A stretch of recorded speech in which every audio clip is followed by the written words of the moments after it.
আমরা জৈন ধর্ম এবং দর্শন সম্বন্ধে যে আলোচনা চালাচ্ছি সেটা আমাদের এখনো পর্যন্ত 40টা ভিডিও হয়েছে। তার মধ্যে আমরা জৈন কালচক্র এবং জৈন দর্শন অনুযায়ী জীবতত্ত্ব এই দুটো বিষয় বিশেষভাবে চর্চা করেছি। আজকে আমাদের চর্চার বিষয় হচ্ছে জৈন কর্মসিদ্ধান্ত। কর্মসিদ্ধান্ত এত বড় গুরুত্বপূর্ণ একটা সিদ্ধান্ত, আমি যদি বলি যে কর্মসিদ্ধান্তের উপরই জৈন দর্শনটা দাঁড়িয়ে আছে, তাহলেও বোধহয় খুব একটা ভুল বলা হবে না। তো কর্ম কি, কর্মের অস্তিত্ব আছে কি না, কর্ম কিভাবে আমাদেরকে প্রভাবিত করে, এই বিষয়গুলো আজকে আমরা চর্চা করব। তো আমরা মূল বিষয়টায় ঢোকার আগে একটা প্রশ্ন করতে পারি যে আমরা যখন আমাদের চারপাশে তাকাই তখন বিশ্বের সর্বত্র আমরা দেখতে পাই বৈচিত্র্য এবং বৈষম্য। তো এই যে বৈচিত্র্য ও বৈষম্যের যে দৃশ্য দেখতে পাই, এর কারণ কি? এত বৈচিত্র্য কেন? জীবের সঙ্গে জীবের এত অসমতা বা বিষমতা কেন? কি কারণে? তো জৈন দর্শন অনুসারে এই কারণটা হচ্ছে কর্ম। এই যে বিবিধতা, বিচিত্রতা, বিষমতা, এগুলোর কারণ হচ্ছে কর্ম। শুধু জৈন দর্শন নয়, ভারতীয় সংস্কৃতিতেই পারিবারিক, সামাজিক, অর্থনৈতিক, রাজনৈতিক, নৈতিক, ধর্মীয় এবং আধ্যাত্মিক জীবনের এই সমস্ত ক্ষেত্রেই কর্মকেই প্রধান স্থান দেওয়া হয়েছে। আমাদের এই সব কিছুর মধ্যেই কর্ম, এটার একটা গুরুত্বপূর্ণ ভূমিকা আছে।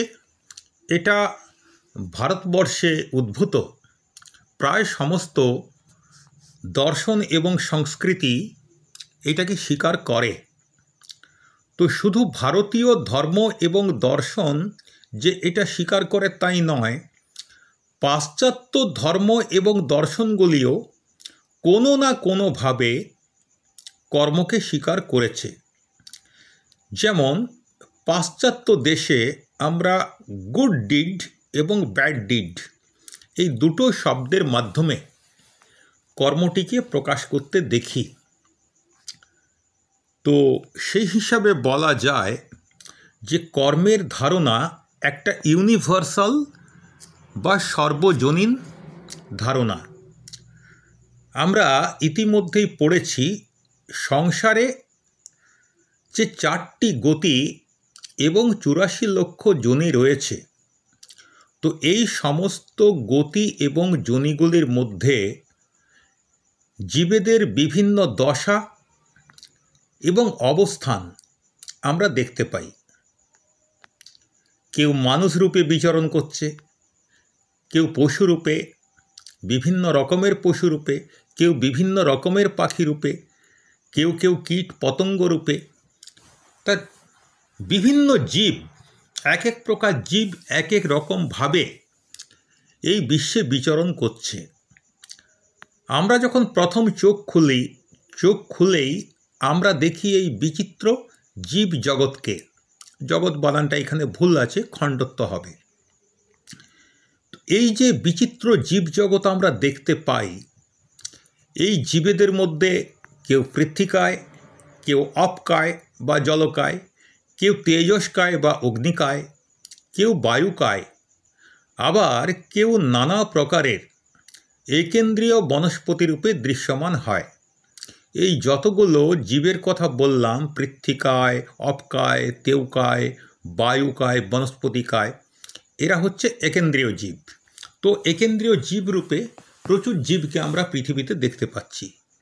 আবার আমরা দেখতে পাচ্ছি কোথাও কৃমি জাতীয় দ্বি ইন্দ্রিয় জীবের দল হামাগুড়ি দিচ্ছে, কোথাও উকুন, ছারপোকা ইত্যাদি ত্রি ইন্দ্রিয় জীব বিচরণ করছে, আবার কোথাও মাছি, মশা ইত্যাদি চতুরিন্দ্রিয় জীবেরা উড়ে বেড়াচ্ছে। সেই সঙ্গে সঙ্গে আমরা আমাদের আশেপাশে দেখতে পাবো কুকুর, বিড়াল, গরু, পাখি ইত্যাদি পঞ্চেন্দ্রিয় জীবেরাও আমাদের চোখে পড়ে। তাহলে সব মিলিয়ে আমরা যে জীবতত্ত্ব আলোচনা করছিলাম, তো তার মধ্যে এই একেন্দ্রিয় থেকে পঞ্চেন্দ্রিয় জীবেরা এরা নানাভাবে জগতে সক্রিয়। একেন্দ্রিয় থেকে পঞ্চেন্দ্রিয় জীবেরা আমাদের এই জগতে নানাভাবে সক্রিয়। এদের গঠন, প্রকৃতি, রং, চালচলন, শব্দ সব একে অপরের থেকে একেবারেই আলাদা। শুধু তাই নয়, আমরা যদি কেবলমাত্র মানুষের কথাই ধরি, তাহলেও সেখানেও আমরা কত রকমের বৈষম্য দেখতে পাই। কেউ বলবান দেহের অধিকারী, আবার কেউ অত্যন্ত রুগ্ন। কেউ সুপুরুষ, সুন্দর, সুগঠিত, কেউ ততটা সুন্দর নয়, কেউ অসুন্দর, কেউ কুরূপ। আবার বুদ্ধির দিক থেকে কেউ বুদ্ধিমান, কেউ নির্বোধ। কারো কথা শুনতে লোকে ব্যাকুল হয়, পয়সা খরচা করে তার কথা শুনতে যায়। আবার কারো কথা কেউ শুনতেই চায় না। কেউ ক্ষমা, সহিষ্ণুতা, দয়া, মায়া প্রভৃতি আত্মিক গুণের প্রতিমূর্তি। আবার কেউ রাগ, দেশ প্রভৃতি বিভিন্ন দোষের আধার। কেউ সহায়, সম্পদহীন, আত্মীয় স্বজনহীন, দুঃখময় জীবনযাপন করছে। কেউ মহা আনন্দে সুখে কালাতিপাত করছে। তো এই যে মনুষ্য জগতেও আমরা কিন্তু তাহলে বৈচিত্র্য দেখতে পাচ্ছি। তাহলে মনুষ্যেতর যে জীব জগৎ রয়েছে সেখানেও বৈচিত্র্য লক্ষ্য হচ্ছে, মনুষ্য জগতেও বৈচিত্র্য লক্ষ্য হচ্ছে। আবার মানুষ ও তির্যন ছাড়াও দেব এবং নরকবাসী জীবেরাও তো আছে। আমরা জীবতত্ত্ব চর্চা করতে গিয়ে তো এটা দেখেছি। এরা আমাদের সাধারণ চোখে দৃশ্যমান না হলেও যারা অতীন্দ্রিয় জ্ঞানী, যেমন তীর্থঙ্কর ভগবান, কেবলই ভগবান, তো এদের চোখে তারা সুস্পষ্ট রূপে ধরা পড়ে। অর্থাৎ এরা এই দেবতা এবং নারকীদের দেখতে পান। তাহলে এই যে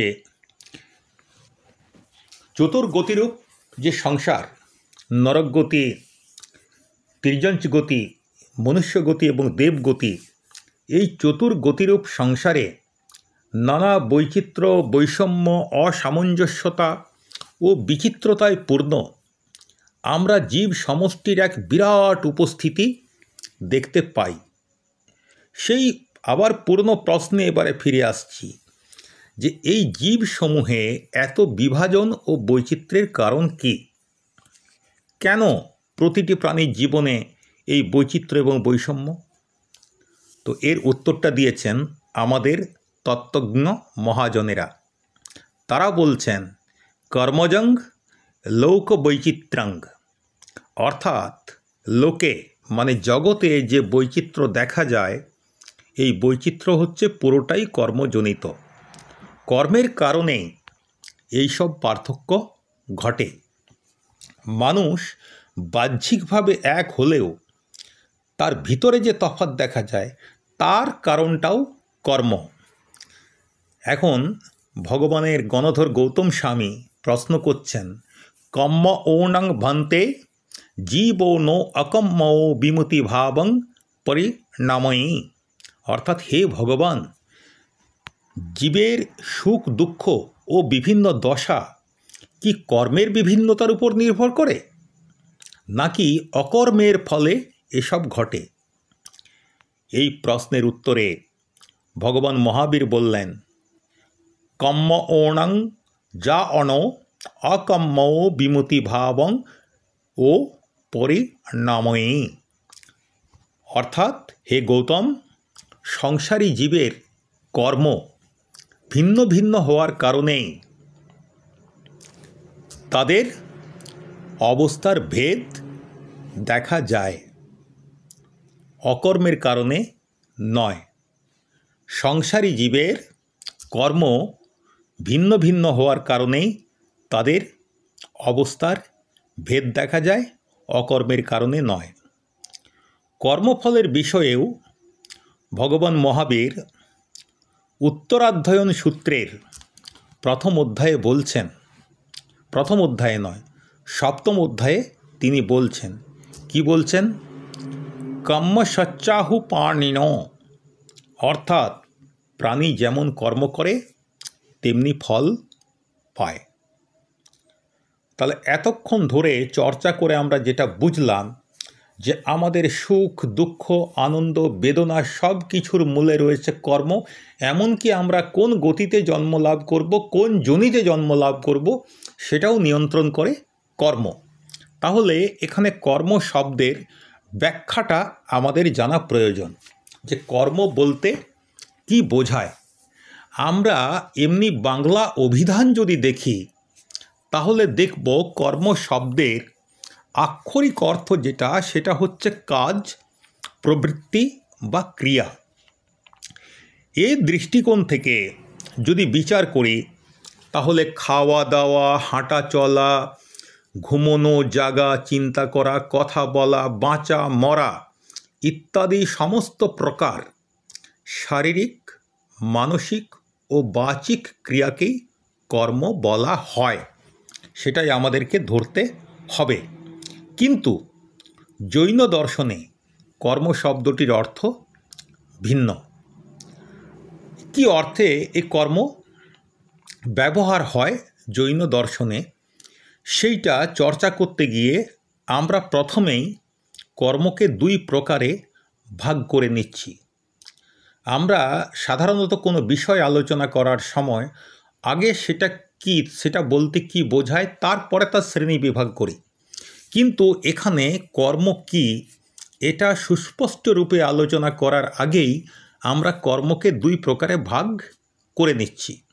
এবার দুই প্রকার আলোচনা করলেই আমরা বুঝতে পারবো কর্ম কি।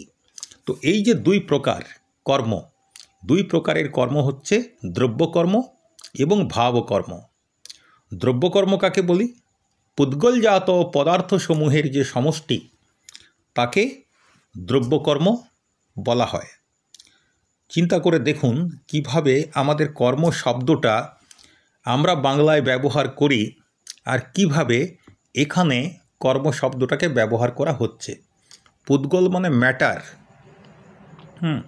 পুদ্গল দিয়েই তো আমাদের যে কোনো জিনিস তৈরি হয়। আজকে সমস্ত কিছুই একমাত্র আত্মা বাদ দিয়ে আমাদের সবই পুদ্গল। তো পুদ্গল দিয়ে ম্যাটার তৈরি হয়।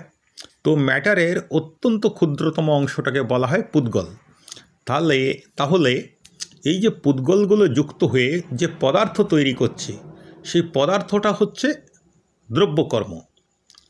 আর ভাবকর্ম বলতে বোঝাচ্ছে অন্তরের যে ভাব বা মানসিক বিকার, অন্তরের যে ভাব বা মানসিক বিকার, এই যে আগে যে পুদ্গলের সমষ্টির কথা বললাম, অন্তরের যে ভাব বা বিকার এই পুদ্গল সমষ্টিকে আকর্ষণ করে, তাকে ভাবকর্ম বলা হয়। তো কিভাবে আকর্ষণ করে? জীবের মনে যে চিন্তাধারা চলে, বিভিন্ন রকম সংকল্প বিকল্পের ভাব আসে, তাহলে এটাকে আমরা ভাবকর্ম বলতে পারি। এরপর আমরা একটু পরে আসছি যে ভাবকর্মের সঙ্গে দ্রব্যকর্মের সম্পর্ক কী এবং ভাবকর্ম কিভাবে দ্রব্যকর্মের আগমনের হেতু হয়। তো ভাবকর্মটার আরেকটু ব্যাখ্যা করি। যখন কষায় উৎপন্ন হয় আমাদের মনের মধ্যে, কষায় মানে কি? কষ মানে জৈন পরিভাষায় হচ্ছে সংসার, এই জন্ম জরা মৃত্যুরূপ সংসার। আয় মানে বৃদ্ধি। তাহলে যে জিনিসগুলো আমাদের সংসার পরিভ্রমণের বৃদ্ধি ঘটায়, অর্থাৎ মুক্তিকে বিলম্বিত করে, মোক্ষকে বিলম্বিত করে, তারাই হচ্ছে কষায়। আর জৈন দর্শন অনুসারে কষায় হচ্ছে চার প্রকার: ক্রোধ, মান, মায়া এবং লোভ। তো আমরা সাধারণভাবে ভারতীয় চিন্তা চেতনায় যে ষড়রিপুর কথা বলি, কাম, ক্রোধ, লোভ, মদ, মোহ এবং মাৎসর্য, এই ষড়রিপুকেই জৈন ধর্মে এই চার কষায়ের দ্বারা প্রকাশ করা হয়েছে। আমরা যদি দেখি তাহলে দেখতে পাব যে এই চারটের মধ্যেই ছটা অন্তর্ভুক্ত হয়ে গেছে। এখানে মান মানে অহংকার, আর মায়া মানে কপটতা বা ছলনা। তো ক্রোধ মানে রাগ, মান মানে অহংকার, মায়া মানে ছলনা বা কপটতা, আর লোভ মানে কি এটা তো আমরা সবাই জানি। তো আমাদের মনের মধ্যে যখন এই কষাইগুলো উৎপন্ন হয়, যখন কারো ক্ষতি বা লাভ করার মতো চিন্তা আমাদের মনে জন্মায়, ক্ষতি করলেও হবে, মানে ক্ষতি করার কথা ভাবলেও হবে, আবার তার উপকার করব এটা ভাবলেও হবে। অর্থাৎ সবসময় যে নেগেটিভ চিন্তা ভাবনা করতে হবে তার কোনো মানে নেই। পজিটিভ চিন্তা ভাবনাও কিন্তু ভাবকর্মের মধ্যে পড়ে।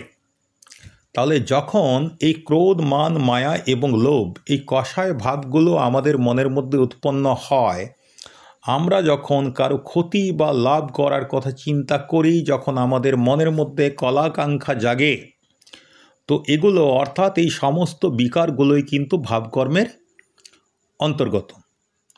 তো এই মানসিক বিকারগুলির ফলেই যে পুদ্গল পরমাণুগুলি আত্মার সঙ্গে যুক্ত হয়ে আত্মার বিভিন্ন অংশে লেগে যায়, সেগুলি হচ্ছে দ্রব্যকর্মের অন্তর্গত।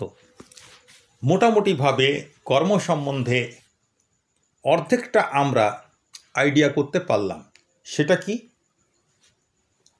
কর্ম হচ্ছে দু রকমের।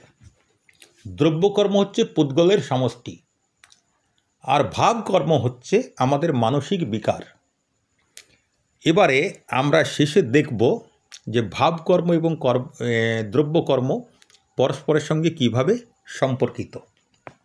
তার আগে আত্মা এবং কর্মের সম্পর্ক আমরা একটু জেনে নিই। যদি কেউ জিজ্ঞাসা করে আত্মার সঙ্গে কর্মের সম্পর্ক কখন থেকে, আমার আত্মায় কর্মযুক্ত হয়ে আছে, এই যে আত্মার সঙ্গে কর্ম লেগে থাকা, এটা কখন থেকে এটা শুরু হয়েছে?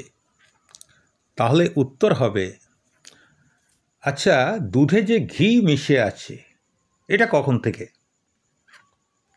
খনিতে সোনার সঙ্গে যে মাটি মিশে থাকে, এই মিশ্রণটা কখন হয়েছে? তিলের মধ্যে যে তেল থাকে, তিলে তেলের মিশ্রণ কখন ঘটল? আখের মধ্যে রস থাকে, আখে এই যে রস ভরে দেওয়ার কাজটা কখন করেছে প্রকৃতি? উত্তরে আমি কতগুলো প্রশ্ন করলাম। এই প্রশ্নের উত্তরগুলো কি? এই প্রশ্নগুলোর উত্তর কি না, এর সবগুলোই হচ্ছে অনাদি। এদের কোনো শুরু নেই। সে অনাদিকাল থেকে দুধের সঙ্গে ঘিয়ের সম্পর্ক, সোনার সঙ্গে মাটির সম্পর্ক, তিলের সঙ্গে তেলের সম্পর্ক, আখের সঙ্গে রসের সম্পর্ক। তো সেই রকম আত্মার সঙ্গে কর্মের সম্পর্ক হচ্ছে অনাদি। দুধের সঙ্গে ঘিয়ের সম্পর্ক যেমন অনাদিকাল থেকেই, সোনায় মাটি মিশে থাকা যেমন অনাদিকাল থেকেই, তিলের মধ্যে তেল, আখের মধ্যে রস, এগুলো যেমন সবই অনাদিকাল থেকেই, সেরকম আত্মার সঙ্গে কর্মের সম্পর্ক লেগে আছে অনাদিকাল থেকেই। এবার আমরা দ্রব্যকর্ম আর ভাবকর্ম বলছিলাম না যে একে অপরকে কিভাবে প্রভাবিত করে, এটা চর্চা করব। যেমন গাছ থেকে বীজ এবং বীজ থেকে গাছ, এই যে ধারা, গাছ থেকে বীজ হচ্ছে, বীজ থেকে গাছ হচ্ছে। এখন বীজ আগে না গাছ আগে? আমাদের বাঙালিদের মধ্যে এরকম একটা প্যারাডক্সিক্যাল কোশ্চেন খুব বেশি জনপ্রিয়, ডিম আগে না মুরগি আগে? ডিম থেকে মুরগি হচ্ছে, মুরগি থেকে ডিম হচ্ছে, এই যে চক্র, এটা কবের থেকে? এটাও অনাদি। ঠিক সেই রকম দ্রব্যকর্ম থেকে ভাবকর্ম আর ভাবকর্মের থেকে দ্রব্যকর্ম, এই যে কর্মের যে চক্র, এটিও অনাদিকাল থেকে চলছে। এরা একে অপরের সঙ্গে একাকার হয়ে মিশে আছে এবং এরা একে অপরের সহায়ক বা পরিপূরক। তাহলে আত্মার সঙ্গে কর্মের সম্পর্ক যেমন অনাদি, ভাবকর্মের সঙ্গে দ্রব্যকর্মের সম্পর্কও তেমনি অনাদি। তো এই যে আত্মা ও কর্মের সম্পর্ক অনাদি তো বটে, কিন্তু অনন্ত নয়। যদি আমি গাছের বীজটাকে পুড়িয়ে ফেলি তাহলে সেখান থেকে আর গাছ উৎপন্ন হবে না। মুরগির ফার্টিলাইজড এগ থেকে মুরগির ছানা জন্ম নেবে, কিন্তু সেই এগটা আমি যদি নষ্ট করে ফেলি, ডিমটা আমি যদি নষ্ট করে ফেলি, তাহলে কিন্তু আর মুরগি জন্ম নেবে না, থেমে যাবে। তেমনি আত্মা যখন তার প্রকৃত স্বরূপকে চিনে ফেলবে, তখন কর্মশক্তি, এই যে কর্ম যা আমাদেরকে এই জগতে পরিভ্রমণ করাচ্ছে, তখন এই কর্মশক্তি আত্মশক্তির কাছে পরাজিত হবে এবং আত্মার সঙ্গে কর্মের বন্ধন বিচ্ছিন্ন হয়ে যাবে। আর আত্মা যখন কর্মের বন্ধন থেকে মুক্ত হয়ে যাবে, তখন সে আবার তার যে স্বরূপ, সিদ্ধ, বুদ্ধ, মুক্ত, নির্মল, নিষ্কলঙ্ক, সেই স্বরূপটা ফিরে পাবে এবং সেই সিদ্ধ আত্মা সিদ্ধ লোকে অনন্তকাল বিরাজ করবে, জন্ম মৃত্যুর চক্র থেকে মুক্তি পেয়ে যাবে। এটা বোঝা গেল। তো এই কর্মের অস্তিত্ব যখনই আমরা স্বীকার করব, তখনই আমাদের মনের মধ্যে একটা পরিবর্তন আসবে। সেই পরিবর্তনটা কি? যে অপরকে দোষারোপ করার প্রবৃত্তি শেষ হয়ে যাবে। যে ঘটনাগুলো আমার ঘটছে জীবনে, আমার দুঃখের কারণও আমার কর্ম, আমার সুখের কারণও হচ্ছে আমার কর্ম। তাহলে আমার সমস্যার জন্যে আমি অন্য কাউকে দোষারোপ করব না। কারণ কি? আমি তো জেনে গেছি যে এগুলো তো বাহ্যিক কারণ, এগুলো নিমিত্ত, কিন্তু আসল কারণ হচ্ছে আমার কর্ম। তো যখনই এটা জেনে যাব, তখন আমি আর অপরকে দোষারোপ করব না। ফলে কর্ম সিদ্ধান্তই একমাত্র সিদ্ধান্ত যা বিশ্ব শান্তি নিয়ে আসতে পারে। তো সেই জন্যেই জৈন ধর্মকে বলা হয় অহিংসাময় বিশ্বধর্ম। তো ভগবানের কাছে প্রশ্ন করা হয়েছিল যে যদি আত্মা স্বভাবতই নির্মল এবং কর্ম বিমুক্ত হয়, তবে সে কর্মের বন্ধন কেন গড়ে তোলে আর কিভাবে গড়ে তোলে? আত্মার তো কর্ম তো আত্মার অংশ নয়। তো কর্ম নির্মল আত্মা নির্মল, নিষ্কলঙ্ক এবং কর্মরহিত।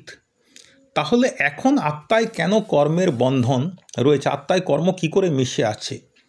আত্মার সঙ্গে কর্মের বন্ধন কেন গড়ে উঠল এবং কিভাবে গড়ে উঠল? এই প্রশ্নের উত্তরে ভগবান বললেন, পরুষ্ঠ চিত্ত ইয় চিনাই কাম্য। এই টয়ঠ হয়ে গেছে, এটা টয়ঠ হবে বানানটা।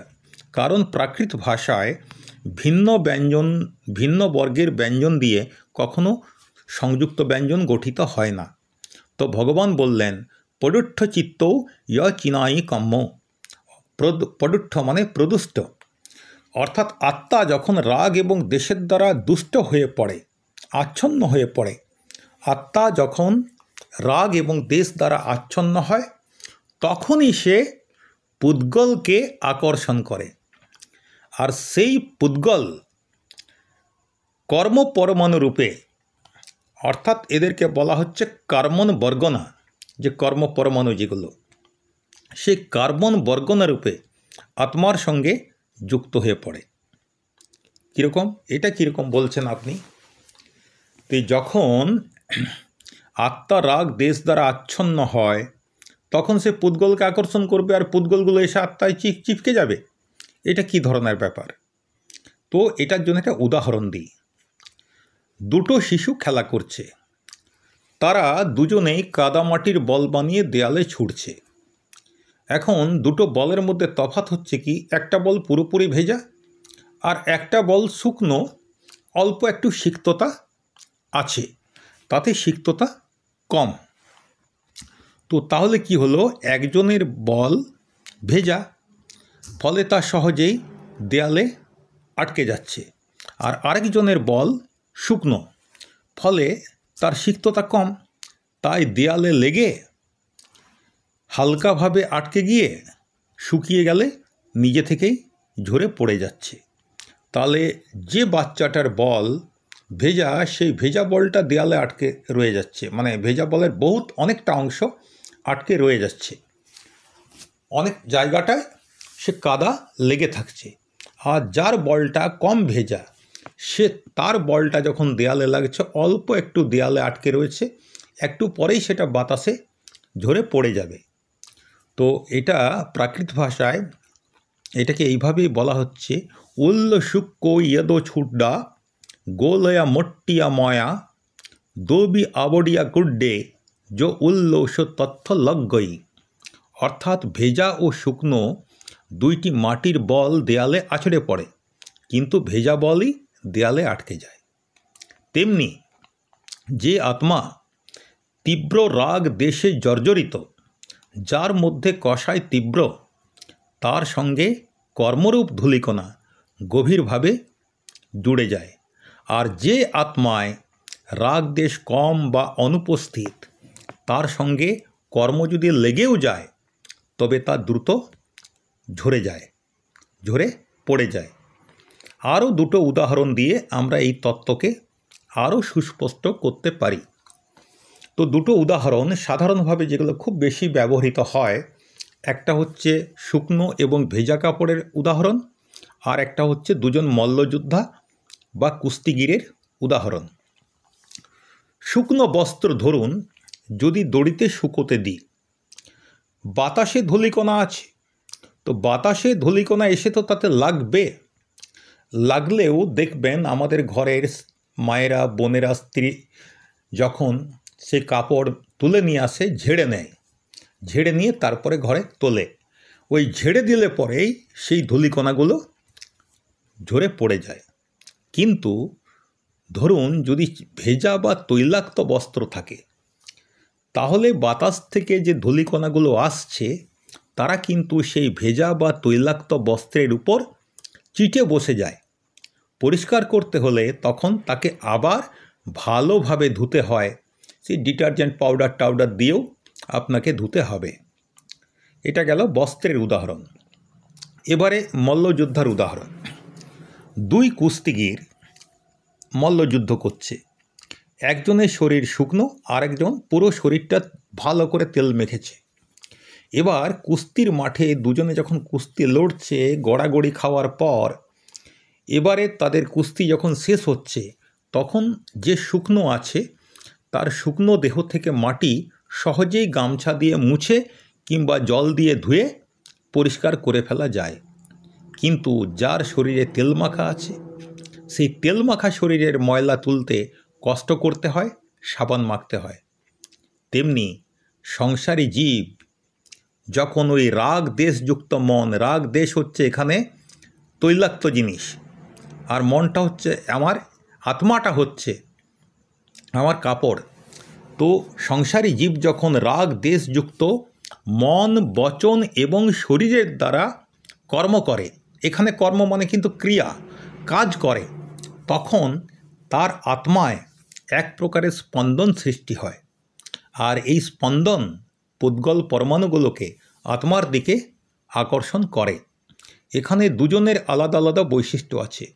চুম্বকের যেমন আকর্ষণ করার ক্ষমতা আছে, আর লোহার আছে আকৃষ্ট হওয়ার ক্ষমতা, তেমনি আত্মার মধ্যে আছে চুম্বকের মতো পুদ্গলকে আকর্ষণ করার ক্ষমতা, আর কর্মপুদ্গলগুলোর মধ্যে রয়েছে লোহার মতো আকৃষ্ট হবার শক্তি। তো যদিও পুদ্গল পরমাণু জড় এবং অচেতন, তবুও আমরা কি দেখতে পেলাম যে আত্মার মানসিক, বাচিক এবং শারীরিক রাগ দেশযুক্ত কর্মের দ্বারা তা আকৃষ্ট হয়ে আত্মার সঙ্গে এমনভাবে মিশে যায় যেমন দুধে জল, অগ্নিতে লোহা।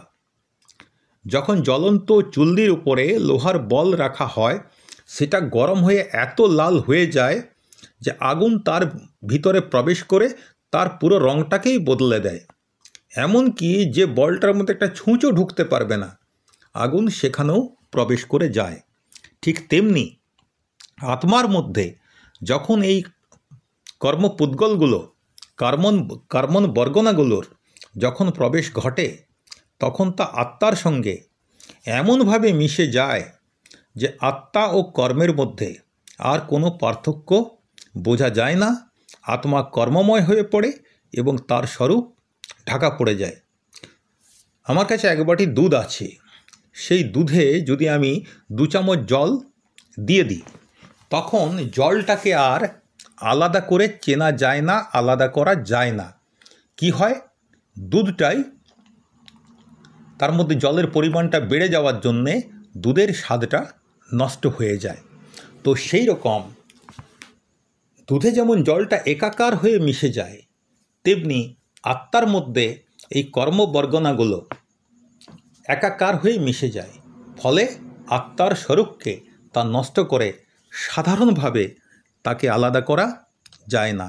আত্মা কর্মময় হয়ে পড়ে এবং তার যে নির্মল নিষ্কলঙ্ক কর্মরহিত স্বরূপ, সেই স্বরূপটা ঢাকা পড়ে যায়। এবার এই যে আত্মা থেকে কর্মকে ঝেড়ে ফেলার উপায় কী, কর্ম থেকে আত্মাকে মুক্ত করার উপায় কী, এটা আমরা এর আগে সংক্ষেপে চর্চা করেছি। এটাকে বলা হয় নির্জরা। তো নির্জরার মাধ্যমে আমরা কর্ম থেকে আত্মাকে মুক্ত করতে পারি এবং আমরা সিদ্ধত্ব বা মোক্ষত্ব লাভ করতে পারি। আজকে এই পর্যন্তই। পরের দিন আবার এর পরবর্তী অংশটা আমরা কর্মসিদ্ধান্ত আরও গভীরভাবে আলোচনা করব। প্রত্যেককে সাদর নমস্কার।